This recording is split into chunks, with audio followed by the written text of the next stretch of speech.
After 3 years together, Rosalind Foster said yes when I proposed at the Oakmont Observatory under a blanket of stars. But on our wedding day at Willowbrook Gardens, just as I was waiting at the altar in my perfectly pressed tuxedo, Rosalind lifted her dress and ran straight past me into the arms of Sterling Riverside, my former business partner, who I'd trusted with everything. Right there in front of 200 guests, she kissed him passionately and declared, "I can't marry Ellis when my heart belongs to you, Sterling." I stood frozen in complete humiliation as our wedding guests gasped and whispered I wasn't about to let them turn me into the laughingstock of Oakmont's social scene. As I was loosening my tie and preparing to disappear forever, someone grabbed my sleeve gently. I turned to see Anya Foster, Rosalind's younger sister, with tears in her eyes and fire in her voice, whispering, "Don't let them win like this. I have an idea that will make them both regret this day for the rest of their lives." Before we jump back in, tell us where you're tuning in from and if this story touches you. Make sure you're subscribed, because tomorrow I've saved something extra special for you. The morning of September 15th started like a fairy tale. I stood in the groom's suite at Willowbrook Gardens, adjusting my silver cufflinks for the 100th time. The venue was everything Rosalind had dreamed of rolling. Emerald lawns, white roses, climbing ancient oak trees, and a crystal-clear pond reflecting the afternoon sun. We'd spent 18 months planning this day, choosing every detail from the imported Italian marble ceremony arch to the vintage champagne that would toast our future. My best man John Hall was cracking jokes to calm my nerves, but I barely heard him. All I could think about was how perfect Rosalind had looked during our rehearsal dinner the night before. Her auburn hair catching the candlelight, those green eyes sparkling when she looked at me. The way she'd whispered, "Tomorrow we'll be husband and wife," before kissing me goodnight. "Ellis, you look like you're about to faint," John laughed, straightening my black bow tie. "Breathe, man. In 3 hours you'll be married to the most beautiful woman in Oakmont." He was right. Rosalind Foster was absolutely stunning, the kind of woman who turned heads when she entered a room. She had this infectious laugh that could light up any space, and a warmth that made everyone feel like they were her best friend. When she'd moved to Oakmont 2 years ago to take a position at the local art museum, half the men in town had tried to ask her out, but somehow, miraculously, she'd chosen me. As we made our way to the ceremony site, I saw the fruits of our labor. 200 guests were seated in white wooden chairs arranged perfectly on the manicured lawn. The flower arrangements were breathtaking. White peonies, blush roses, and trailing ivy that Rosalind had spent hours designing with the florist. The string quartet was playing softly near the ceremony arch, which was draped in flowing white fabric that danced gently in the September breeze. My parents sat in the front row, my mother dabbing her eyes with a lace handkerchief. Rosalind's parents, the Fosters, were across the aisle looking elegant and proud. Mrs. Foster caught my eye and gave me an encouraging smile. Wow. These people had become my second family over the past 3 years, welcoming me into their close-knit circle with open arms. But as I took my position at the altar, something felt off. Sterling Riverside was sitting in the third row, looking unusually tense. Sterling had been my business partner for 5 years, helping me build Pendleton and Associates into one of Oakmont's most successful consulting firms. We'd been through everything together, late nights working on proposals, celebrating our biggest clients, even weathering the economic downturn 2 years ago. He was supposed to be happy for me today. Instead, he kept checking his phone and glancing toward the bridal suite. His usually perfect hair looked disheveled, and there was something in his expression I'd never seen before, guilt mixed with anticipation. When our eyes met, he quickly looked away. The music changed, signaling the start of the processional. Anya Foster appeared first, looking radiant in her soft pink bridesmaid dress. At 26, she was 2 years younger than Rosalind, but equally beautiful in a completely different way. Where Rosalind was fire and energy, Anya was grace and quiet strength. Her dark hair was swept into an elegant updo. She carried a bouquet of white roses with trailing ribbons as she walked down the Eileena's eyes found mine, and she gave me a warm, genuine smile. She'd been nothing but supportive throughout our engagement, helping with wedding planning, calming Rosalind's pre-wedding jitters, and even helping me pick out the perfect engagement ring 18 months ago. But she's going to love it. Anya had assured me that day at Morrison's Jewelry. Rosalind has always dreamed of a vintage emerald-cut diamond. The bridal march began, and every guest stood. My heart hammered as I waited to see my bride. But when Rosalind appeared at the end of the aisle, something was wrong. Instead of the radiant joy I expected, she looked panicked. Her face was pale, and her hands were shaking as she clutched her bouquet of white orchids and roses. She started walking toward me, but her steps were hesitant, uncertain. Halfway down the aisle, she stopped completely. The guests began murmuring, turning to look at each other with confused expressions. The string quartet faltered, unsure whether to keep playing. "Rosalind?" called out, taking a step toward her. "Everything okay, sweetheart?" That's when it happened. Instead of continuing toward me, Rosalind lifted the hem of her ivory silk dress and ran, not toward the altar, but toward the guest seating. Straight toward Sterling Riverside. The entire wedding party froze. 200 guests gasped in unison as my bride threw herself into another man's arms. Sterling caught her, spinning her around as if this was some romantic movie scene instead of my wedding day. "I can't do this, Ellis," Rosalind called out, her voice carrying across the stunned silence. "I'm sorry, but I can't marry you when my heart belongs to Sterling. It's always belonged to Sterling."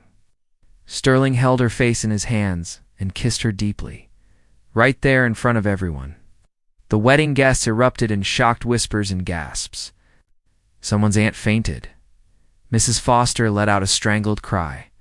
I stood there in my perfectly tailored tuxedo, feeling like the world's biggest fool. 3 years of my life, 18 months of wedding planning, $75,000 spent on this day, all reduced to a public humiliation that would be talked about in Oakmont for decades. The worst part? The way Sterling looked at me over Rosalind's shoulder as he kissed her. There was no remorse, no apology, just triumph. This hadn't been a spur-of-a-moment decision. This had been planned. As I stood there, trying to process what had just happened, I felt a gentle touch on my arm. Anya had appeared beside me, her bridesmaid bouquet forgotten on the ground. "Don't let them win like this," she whispered, her voice barely audible over the chaos of shocked guests. "I have an idea that will make them both regret this day for the rest of their lives." 3 years earlier, I never could have imagined my life would become such a perfect disaster. Back then, I was just Ellis Pendleton, a 29-year-old entrepreneur who'd recently opened Pendleton and Associates with my business partner Sterling Riverside. We'd met during our MBA program at Northwestern and quickly discovered we complemented each other perfectly. I had the vision and client relationships, while Sterling handled the numbers and operations. Our consulting firm was thriving in Oakmont's growing business district. We'd landed several major clients, including the Harrington Hotel chain and Morrison Development Group. Sterling and I worked 16-hour days, but we were building something real. He was like a brother to me. We celebrated every victory. Together, supported each other through setbacks, and even vacationed together in Colorado the summer we landed our biggest contract. "We're going to own this town," Sterling used to say, raising his beer after particularly successful client meetings. "Pendleton and Associates will be the name everyone knows in 5 years." Yes, I trusted him completely. Sterling had my back in difficult. Negotiations covered for me when I was sick, and even lent me money when cash flow was tight during our first year. When my father had his heart attack that winter, Sterling handled all our clients single-handedly for 2 weeks while I stayed at the hospital. That's the kind of partnership we had. My personal life, however, was a different story.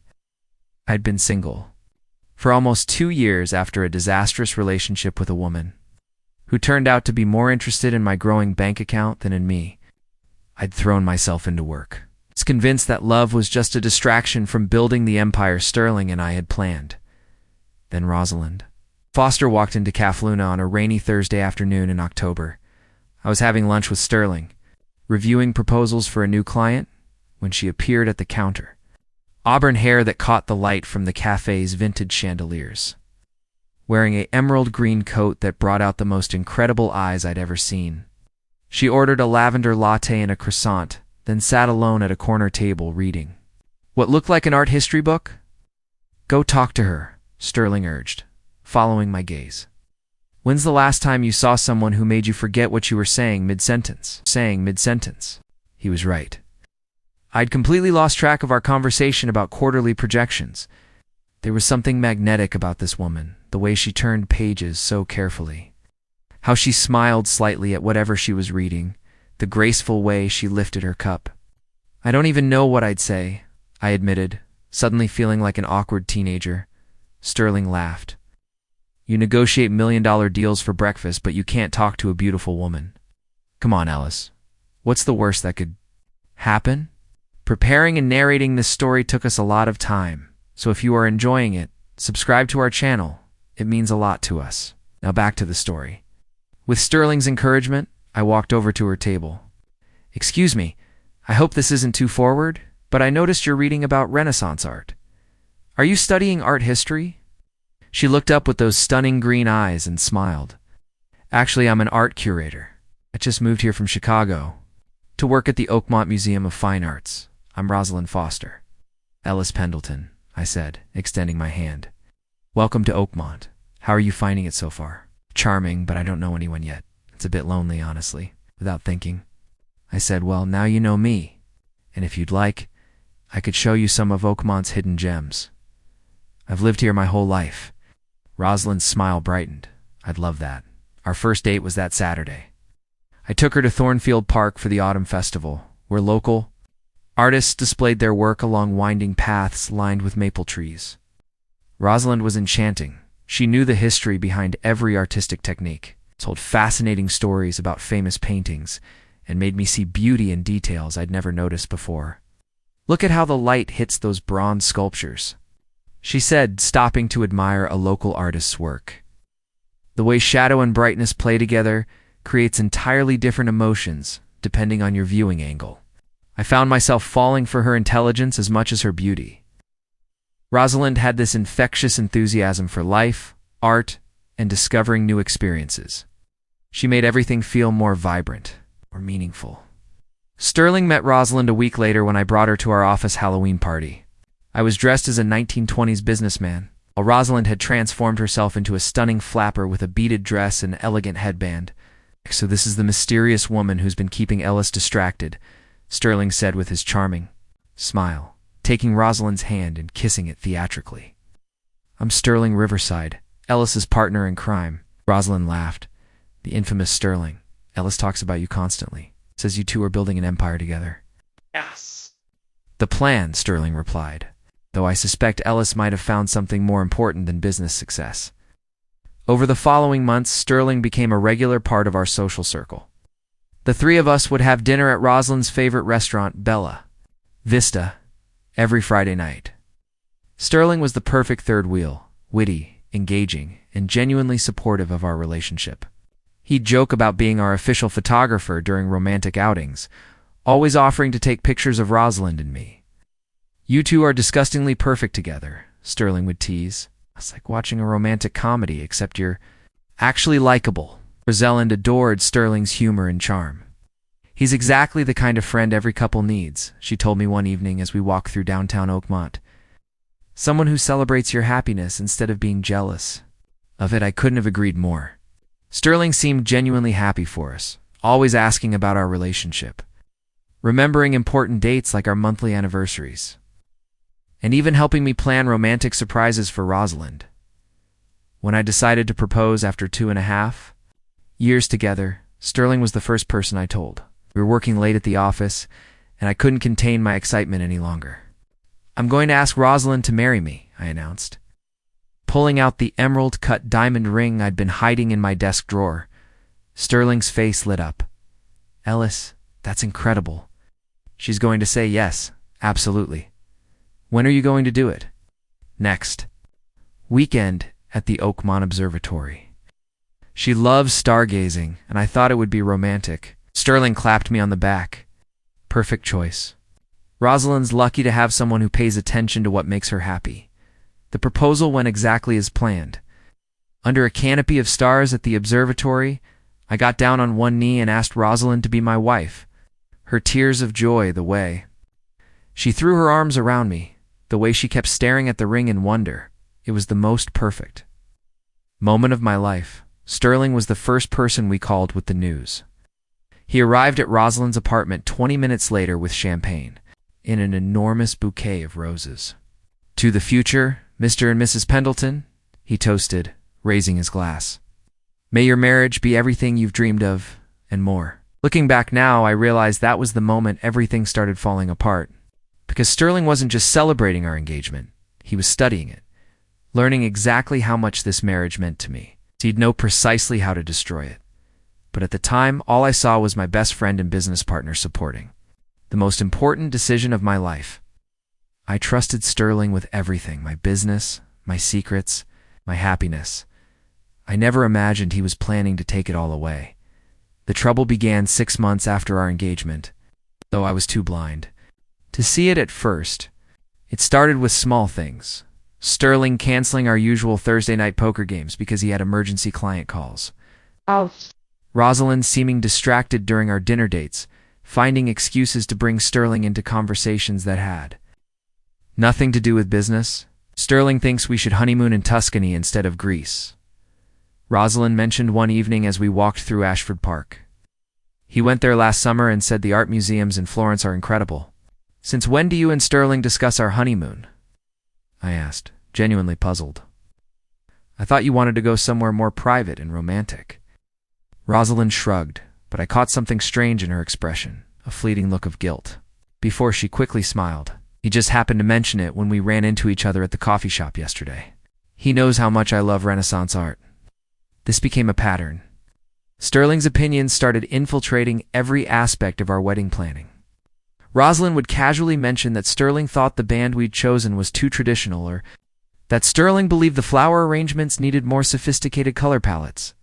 When I asked why she was discussing these intimate details with my business partner, she'd get defensive. "Sterling's just trying to help," she'd say. "He has excellent taste, and he cares about us having the perfect wedding." The first real red flag came in March, 4 months before the wedding. I was working late at the office when I realized I'd left my laptop charger at home. Instead of driving all the way back to my apartment, I decided to stop by Rosalind's place since she lived closer to downtown. I used my key to let myself in, calling out, "Ross, it's me. I just need to grab my charger from your kitchen counter." "No." Answer: her car was in the driveway, so I knew she was home. I walked through the living room toward the kitchen when I heard voices coming from the back patio. Through the sliding glass doors, I could see Rosalind and Sterling sitting close together on her outdoor sofa, sharing what looked like a bottle of wine. That wasn't unusual in itself. Sterling had been to Rosalind's place plenty of times for our Friday dinners or weekend barbecues, but something about their body language felt different. Intimate. Sterling's hand was resting on the back of the sofa behind Rosalind's shoulders, and she was leaning into him in a way that made my stomach clench. I stood there for a moment watching them through the glass. They were talking in low, serious tones, their heads bent close together. Rosalind looked upset about something, and Sterling was speaking to her with an intensity I'd rarely seen outside of our most important business meetings. Then Sterling reached over and brushed a tear from Rosalind's cheek with his thumb, letting his hand linger on her face longer than any platonic friend would. I knocked on the glass door, perhaps a bit harder than necessary. They sprang apart like teenagers caught making out, both looking startled and guilty. "Ellis," Rosalind exclaimed, her voice an octave higher than normal. "What are you doing here?" "Forgot my charger," I said, studying both their faces carefully. "Everything okay? You looked upset?" "Just wedding stress," Sterling answered before Rosalind could speak.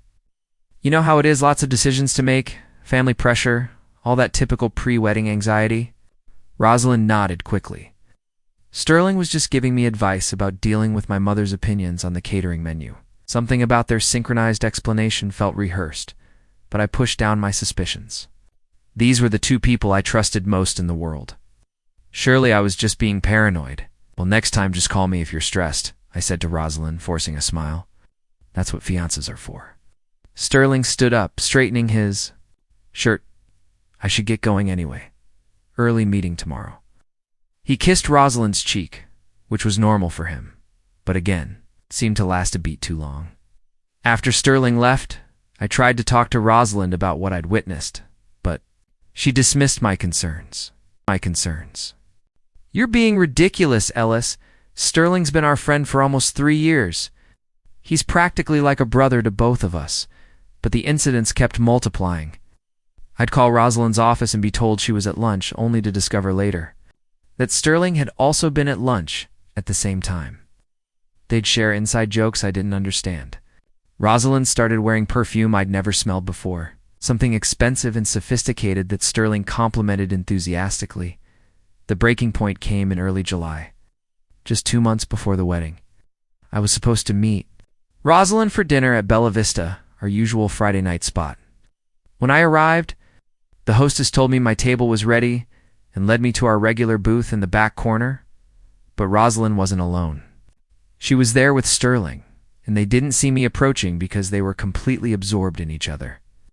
Sterling was holding both of Rosalind's hands across the table, speaking to her with desperate urgency. "We can't keep doing this," I heard him say as I got closer. "Ellis is my best friend, and you're supposed to marry him in 8 weeks. Rosalind's eyes were filled with tears. "I know, but Sterling, I can't help how I feel. When I'm with you, everything else disappears. Even Ellis." My heart stopped. I stood there behind a decorative pillar, invisible to them, but hearing every word. "Tell me you don't feel it too," Rosalind continued. "Tell me this is all in my head and I'll walk away right now." Sterling was quiet for a long moment, staring down at their joined hands. When he looked up, his expression was anguished. I felt it since the night we met. But I thought, if I ignored it, if I just supported your relationship with Ellis, maybe these feelings would go away, and now I'm in love with my best friend's fiancé, and I don't know what the hell to do about it. Rosalind leaned across the table, and for a horrifying moment, I thought she was going to kiss him right there in our favorite restaurant. Instead, she whispered something I couldn't hear, and Sterling closed his eyes like he was in physical pain. I backed away slowly, my mind reeling. 2 months before my wedding, my fiancé and my best friend were confessing their love for each other. Everything I'd worked for, everything I'd believed in, was crumbling around me. I left the restaurant without confronting them, driving aimlessly through Oakmont's quiet streets for hours. By the time I got home, I had 17 missed calls from Rosalind. "Where were you?" she demanded when I finally answered. "I waited at Bella Vista for an hour. Emergency at work." I lied, testing her. "Sorry I couldn't make it. How was your evening?" "Just stayed home and watched movies," she said without hesitation. Boring night. And that's when I knew for certain. The woman I was planning to marry in 8 weeks was lying to my face while carrying on an emotional affair with my best friend and business partner. I had a choice to make. I could confront them and risk losing everything: my relationship, my business partnership, and probably my reputation in Oakmont's tight-knit community. Or I could pretend I hadn't seen anything and hope they came to their senses before the wedding. I chose to wait and watch, hoping against hope that I was wrong about what I'd witnessed. It was the worst decision I could have made after discovering Rosalind and Sterling's secret confession at Bella Vista. I made a decision that would haunt me for the next 2 months. Instead of confronting them directly, I chose to fight for my relationship in the most strategic way I knew how, by becoming the perfect fiancé and making Rosalind fall in love with me all over again. I threw myself into wedding planning with renewed intensity, determined to remind Rosalind why she'd said yes to my proposal in the first place. If Sterling thought he could simply steal the woman I loved, he was about to learn that Ellis Pendleton didn't give up without a fight.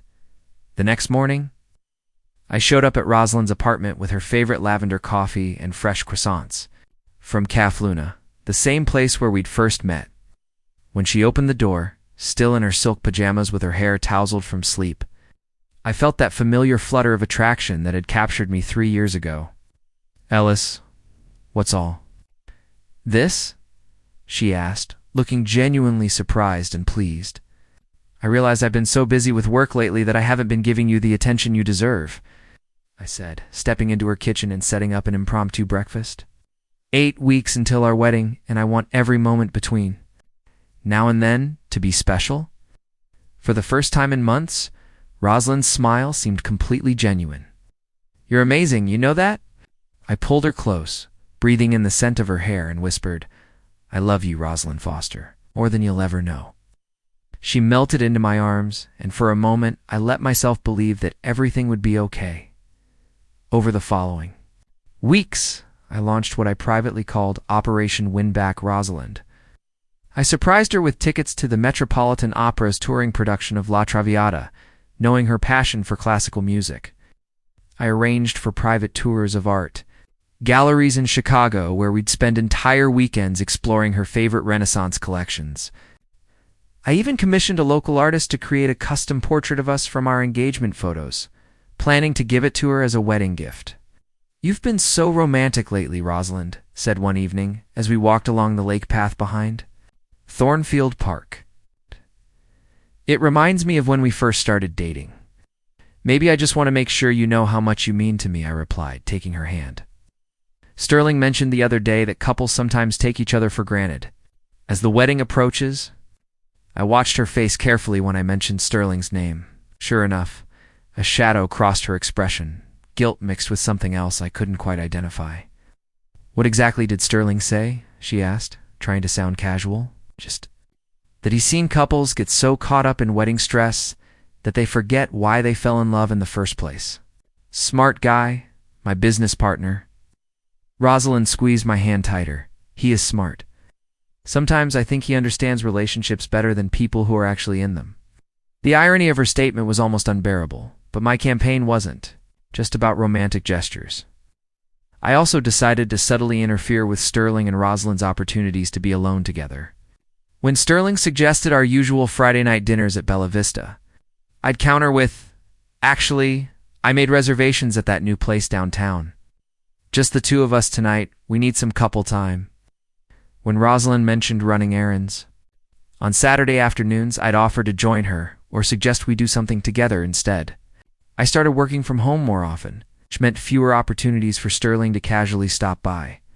Rosalind's office during lunch hours, my efforts seemed to be working. Rosalind was more affectionate, more present in our conversations. She stopped bringing up Sterling's opinions about wedding details and started asking for my input instead. For 3 glorious weeks, I convinced myself that whatever had been happening between them was over. Then I made the mistake of getting overconfident. "I need to fly to Denver next weekend for the Morrison Development presentation," I told Rosalind over dinner at her apartment. "Big contract renewal could set us up financially for the next 5 years." "That's wonderful," she said, but I noticed she wouldn't meet my eyes. "How long will you be gone?" "Just Saturday and Sunday. I'll fly back Sunday night so we can finalize the catering menu on Monday." Rosalind nodded, pushing her pasta around her plate. "I'll probably just stay home and work on the wedding favors. Your mother sent over those little silk pouches, and I still need to fill them with Jordan almonds." Something about her tone made me suspicious. "Want me to ask John Hall to keep you company? I know you get lonely when I travel." "No, that's okay." "I might ask Anya to come over and help with the favors." Sister bonding time. I called Anya the next day, ostensibly to thank her for helping Rosalind with wedding preparations. "Wedding favors?" Anya sounded confused. "Ross didn't mention anything about working on favors this weekend. Actually, she said she was planning to catch up on some museum work." My heart sank. Rosalind was lying to me again, which meant she was planning to see Sterling while I was out of town. I couldn't cancel the Denver trip, the Morrison contract was too important to our business. But I also couldn't let Sterling and Rosalind have an entire weekend alone together without consequences, so I developed a different plan. I arranged for the presentation to be moved to Friday afternoon instead of Saturday morning, which meant I could catch an earlier flight back to Oakmont on Friday night. I didn't tell Rosalind about the schedule change, letting her believe I'd be gone the entire weekend. Friday evening, I landed at Oakmont Regional Airport at 8:30 p.m. and drove straight to Rosalind's apartment. Her car was in the driveway, along with Sterling's black Mercedes. I sat in my car for 10 minutes, trying to decide what to do. I could march up to the door and confront them, but that would force a conversation I wasn't ready to have. Instead, I decided to gather more information first, using my spare key. I quietly entered through the back door that led to Rosalind's kitchen. The lights were dim, and I could hear soft music playing from the living room. I crept closer, staying. In the shadows of the hallway, what I saw made my blood run cold. Sterling and Rosalind were slow dancing in her living room, holding each other like lovers. There was a half-empty bottle of wine on the coffee table, and the atmosphere was impossibly romantic. Sterling was whispering something in Rosalind's ear that made her laugh softly, the way she used to laugh for me. But it was what I heard next that shattered my heart completely. "I can't marry him, Sterling," Rosalind said quietly, her face buried in Sterling's shoulder. "Not when I feel this way about you. Not when being with you feels like coming home." Sterling pulled back to look at her face. "Are you sure?" Ellis "Is a good man, Ross. He loves you completely. I know he does. But I don't love him the way I love you. I think I've been trying to convince myself otherwise for months, but seeing you tonight, being in your arms, I can't keep pretending." Sterling cupped her face in his hands. "What are you saying?" "I'm saying I want to call off the wedding. I want to be with you." That's when Sterling kissed her, long and passionate. Sealing the deal that would destroy my life, I backed out of the apartment as quietly as I'd entered, my hands shaking as I fumbled with my car keys. My strategic campaign to win back Rosalind had failed spectacularly.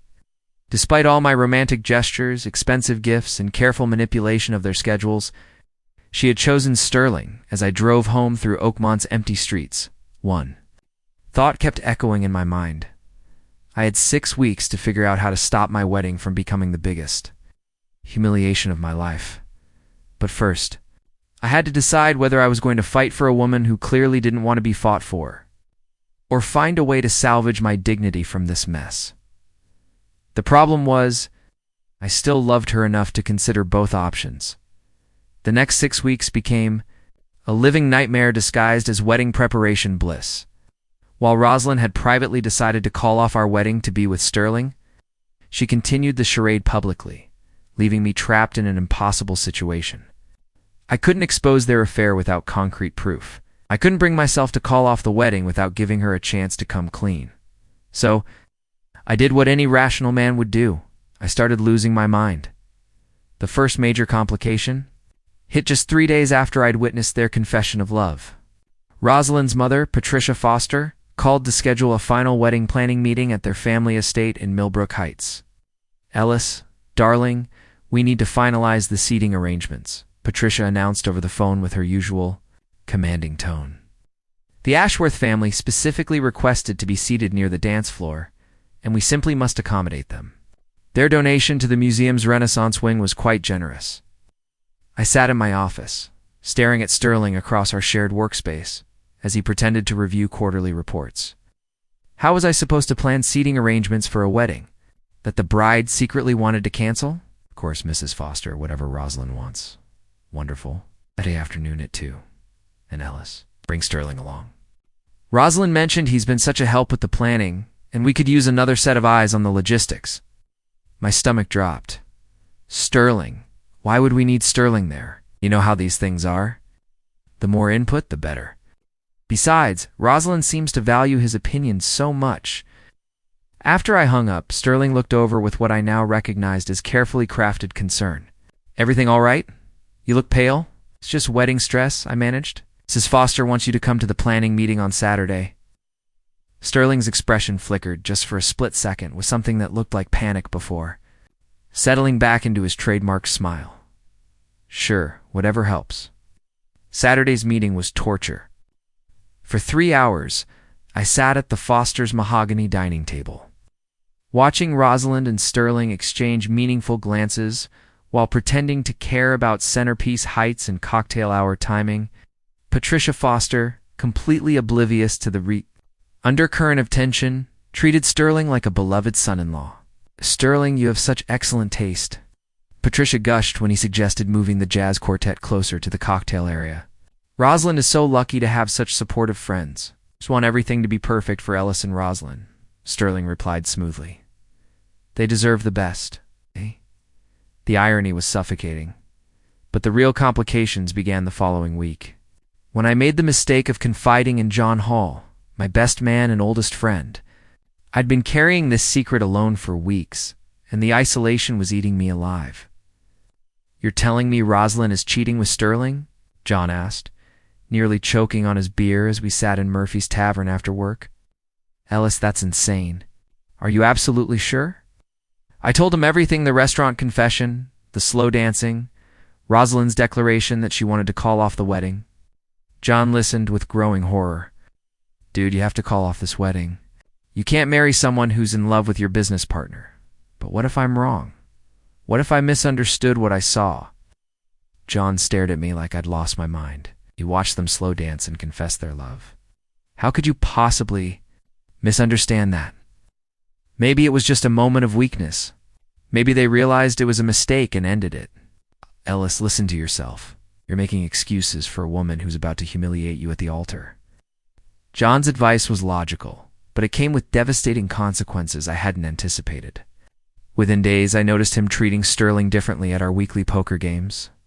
John became cold, distant, asking pointed questions about Sterling's weekend plans and shooting suspicious glances whenever Sterling mentioned Rosalind. Sterling wasn't stupid. He quickly picked up on John's hostility. "Is everything okay with John?" Sterling asked me after a particularly tense poker night. "He seems off lately." "Wedding stress affects everyone differently," I deflected, but I could see Sterling's mind working. If John knew something, it was only a matter of time before Sterling figured out that I knew too. The situation escalated when my mother called with news that made everything infinitely worse. "Ellis, honey, I have wonderful news," Mom said, her voice bubbling with excitement.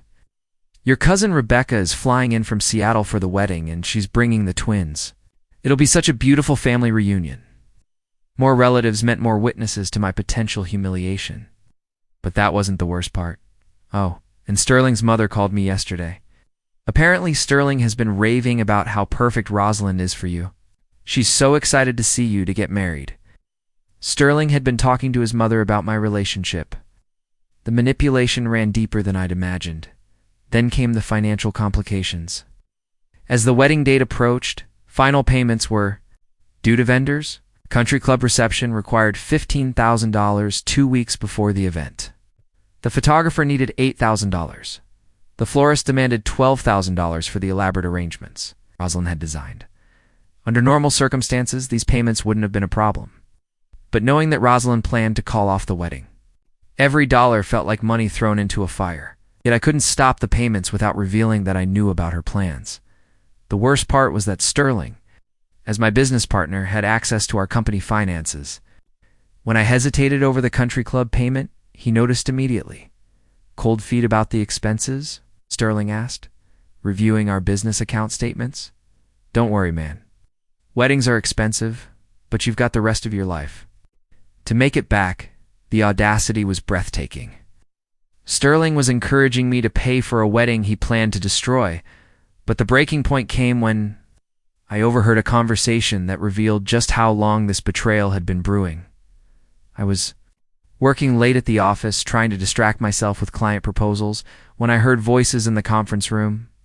Sterling and Rosalind were supposed to be at separate events that evening. Sterling at a Chamber of Commerce mixer, Rosalind at a museum board meeting. Instead, they were 10 feet away from my office, thinking they were alone in the building. "Can't keep pretending much longer," Rosalind was saying. "Every time Ellis talks about our honeymoon plans or mentions looking at houses together, I feel sick with guilt." "Just a few more weeks," Sterling replied. "After the wedding is officially called off, we can be together openly. No more hiding, no more lies." But what about Ellis? This is going to destroy him. Ellis is stronger than you think. He'll bounce back. Guys like him always do. I pressed myself against my office wall, straining to hear every word. "What about the business?" Rosalind asked. "Won't this ruin your partnership?" Sterling was quiet for a moment. "Actually, I've been thinking about that. With Ellis distracted by the breakup, it might be the perfect time for me to buy out his share of the company. Start fresh, you know." Blood ran cold. Sterling wasn't just planning to steal my fiancée, he was planning to steal my business too. "You've really thought this through," Rosalind said, and I could hear the admiration in her voice. I've been planning this since the night we met, Sterling admitted. I knew you were too good for Ellis the moment I saw you. It just took time to make you see it too. This wasn't a spontaneous love affair. It was a calculated campaign to destroy my life. Sterling had been systematically undermining my relationship for 3 years, waiting for the perfect moment to make his move. As I sat in my darkened office, listening to them plan my destruction, I realized that all my efforts to save my relationship had been doomed from the start. You can't fight an enemy you don't know exists. The wedding was now just 2 weeks away, and I had 3 devastating choices. Marry a woman who was in love with someone else, call off the wedding and become the laughingstock of Oakmont's social scene, or find some way to expose their affair without destroying my own reputation in the process. What I didn't realize was that the worst complications were still ahead of me. And in 2 weeks, my entire world would collapse in the most public way possible. 1 week before the wedding, my world didn't just crack, it shattered completely. Sterling walked into our office and openly declared war, no longer hiding behind false friendship. We both know this partnership is over, he said coldly, sitting at my desk. After what happens next week, there's no way we can continue working together. He was done pretending. Sterling told me that Rosalind deserved someone who could appreciate her sophistication. Someone like him. 5 years of friendship had been nothing but strategic patience. That afternoon, I discovered the betrayal had become public. My mother called saying Patricia Foster had warned her that the wedding might be canceled because Rosalind had feelings for someone else. Half of Oakmont's social circle already knew I was about to be publicly humiliated. That evening, received a text from Rosalind. Sorry you had to find out this way. We never meant for it to happen, but sometimes love just can't be denied. Hope you can understand someday. Or after 3 years together. She was ending our relationship with a text message. I sat alone with a bottle of whiskey, crying for the first time in 10 years. I'd lost everything, my fiancé, my business partner, my reputation. I had decided to disappear from Oakmont rather than face the public humiliation. But the next morning someone knocked on my door. It was Anya Foster, holding a manila envelope filled with evidence, photos, recordings, emails showing that Sterling and Rosalind had been planning this destruction for 3 years. The whole relationship had been a setup from day one. I've been in love with you for 3 years, Anya confessed. I couldn't stand watching them destroy someone I cared about. Let's give them the public humiliation they planned to give you. We executed our plan perfectly. At the wedding, as Rosalind stopped halfway down the aisle to run to Sterling, Anya and I exposed everything with microphones and recordings. 200 guests heard their own words, their mockery, their business schemes, their calculated manipulation. Sterling and Rosalind turned on each other spectacularly, screaming accusations as they destroyed themselves in front of everyone. They fled Oakmont in disgrace, while my business clients praised my strategic thinking. A week later, I proposed to Anya with the ring Rosalind had thrown at me during the chaos. Sterling ended up as a car salesman in Phoenix. Rosalind was blacklisted. From every museum, their Vegas marriage collapsed in lawsuits within months. Meanwhile, I was named Business Leader of the Year. And Anya and I were planning our real wedding? One built on genuine love instead of lies? Because sometimes the people who try to destroy, you end up giving you exactly what you need to find genuine happiness. Up next, you've got 2 more standout stories right on your screen. If this one hit the mark, you won't want to pass these up. Just click and check them out. And don't forget to subscribe and turn on the notification bell so you don't miss any upload from us.